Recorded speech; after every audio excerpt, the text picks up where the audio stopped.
All right, we are going on with the Exploring Creation with Zoology 3, Land Animals of the Sixth Day. We have the kids here. We have Eleanor here. She's going to join us for this lesson. And Winry is probably going to add her commotion, because she does. So, we are on lesson 2 now. We just finished reading about Jaws yesterday. So, we are going to read about those pearly whites, probably on to the end of this page. Here we go.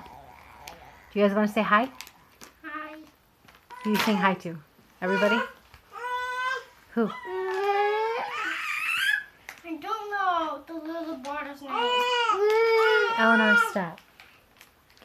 Jack and Ethan? Oh yeah. Mom, come on, I'm gonna stop. She's not going to stop, Edward, so just say what you have to say or move on. Hi. Gwen, do you have anything to say? Okay. Those pearly whites. What would you do with your teeth? Well, you would probably have to mash your food into soup or paste. And, oh, I read that wrong. Stop. Guys, what would you do if you didn't have teeth? Chew. Very good. What do you think, Elle? What would you do if you didn't have teeth?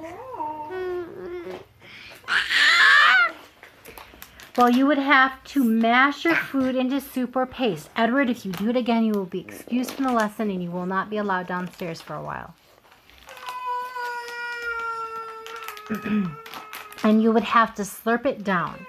If you don't brush and floss your teeth every day, you may have to do this one day, because teeth that aren't cared for can rot and fall out. Winry, shh. If animals lose their teeth out in the wild, they'll probably die. They're very dependent on their teeth for both catching and consuming prey. Do you know... Whoever touched me with the walking chair. Both of you need to stop. Gwen, I will send you upstairs just as I will send Edward upstairs if you act like that. Do you know that you have different kinds of teeth in your mouth? No. You do. There are 4 major kinds of teeth God created for mammals. You have incisors. If you want to come look at the picture that shows them. You have for biting. You have canines. Mom. For tearing. The incisors are these right here. There's the canines, which are these right here. You have for tearing, gripping, and for biting. Let me see. Incisors for biting, canines for tearing and gripping, and both.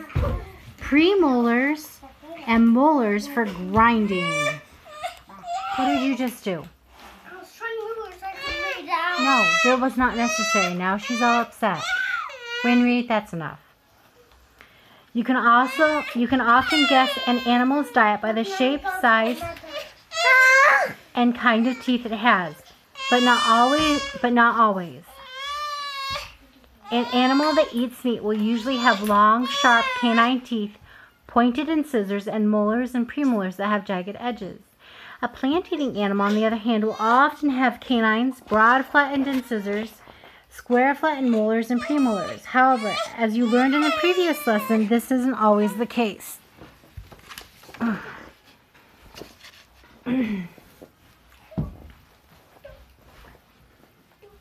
An animal like a panda bear can have long, sharp incisors and canines, but still only eat plants. When I was a child, I would walk up to people and say, "Your epidermis is showing." If the person didn't know what the epidermis means skin, he would look embarrassed, checking himself over to make sure everything was fastened properly. Although I was just trying to fool people, it was true that their epidermis was showing. Every mammal has 2 layers of skin, the epidermis and the dermis. The epidermis is the outer layer of skin that has hair on it. The dermis is the layer of skin that gets bruised and bleeds and is under the epidermis. Most mammals... It's not a picture, honey. It's just telling you that what parts of your skin bruise and bleed. Most mammals have so much fur that the epidermis is hidden. There are some mammals, however,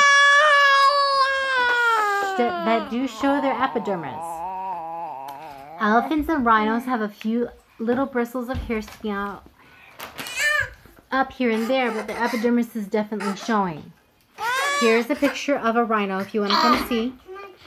Come see the rhino. I don't want to. You need to come see the rhino and you need to stop your attitude. That's the epidermis that's showing. Mom. There's the rhino, Gwynnie. Oh, Mom, can I ask my dad if he No, you are doing school and you need to stop. The dermis is hidden behind the epidermis. It is a very important part of the skin because it is the part that is alive. Believe it or not, most of a mammal's epidermis is made up of dead tissue. Edward and Gwen, stop. That means you get out and you stop rocking her. Get. Why do I have to? Because you will break the chair if you sit in it yourself. It's for dolls. The dermis, however, is made of living tissue. The living tissue can replace the epidermis if it gets cut and injured in some way. The dermis also houses several important glands.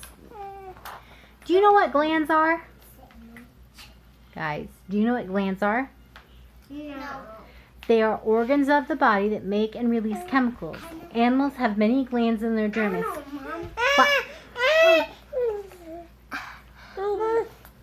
I know about them. Okay, well, I'm going to tell you more about them. Animals have many glands in their dermis, including glands that release odors. They're called scent glands. Though we sometimes aren't very fond of the smell that a mammal's skin produces, other mammals love them. In fact, they depend on those smells because they use them to communicate. When many mammals are born, for example, their eyes are shut for a while. However, they can always find their mother by the smell that she produces because each mammal produces its own individual smell. Have you ever noticed a cat rubbing the side of its face against things in the house? Have you guys noticed Tuck doing that? No. Or when she rubs it against you? Yeah, I know that. You remember that?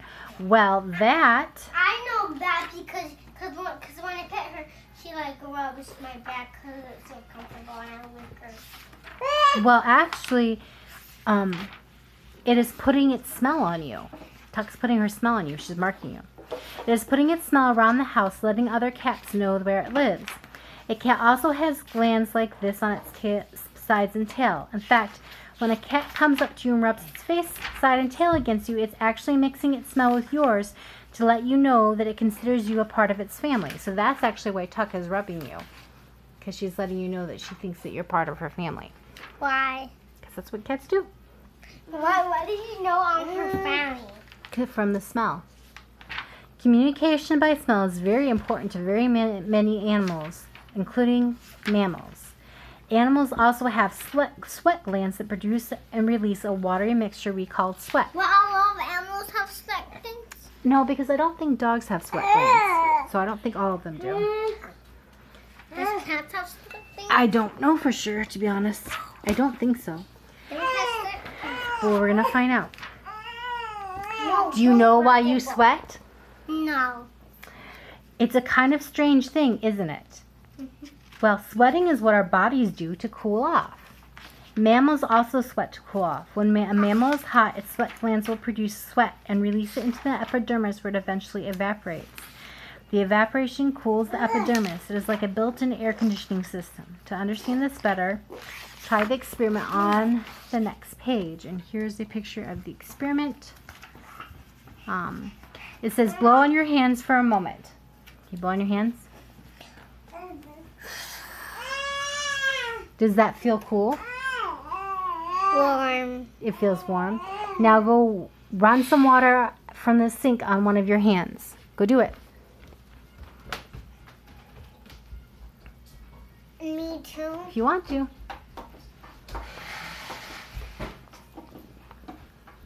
Nobody's watching.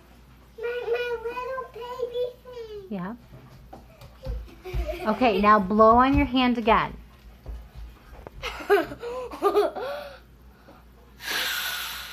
Okay, does that feel colder than it did before? No, it feels warm and cool. It feels cool, right? Yeah. Yeah. Okay, so that's how your sweat glands work. The wet hand feels cooler when you blow on it because water evaporated from your hands as you blew. Feel it, it's woody. Yep. that cooled your hand even more than just blowing on it would. That's how sweat helps to cool a mammal's body. All right. We will stop there and we will finish reading about sweat glands tomorrow. Mom, I'm going to try doing that on this hand. Well, here, I guess I'll finish this up. Is that even cooler? Yeah. Okay. Unlike us, okay, listen please. Unlike us, many mammals don't have sweat glands all over their bodies. They usually have only a few on certain parts of their body.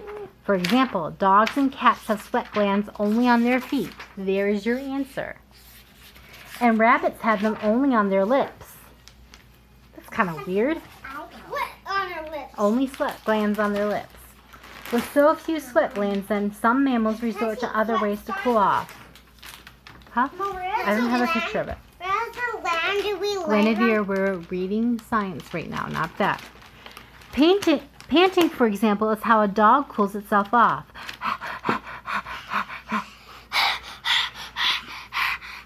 Of course, a hot mammal will often try to find a nice shady spot and stay there in hopes of cooling off and staying cool.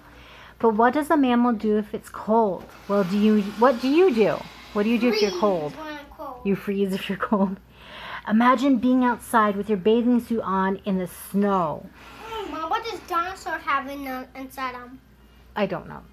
But they have Listen, frogs. imagine being in the snow in your bathing suit. Would that be cold?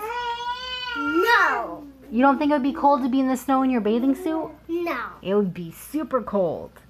How would I your... want to try that in the snow. Oh, well, maybe we will. How would your body respond? You would shiver because you're so cold.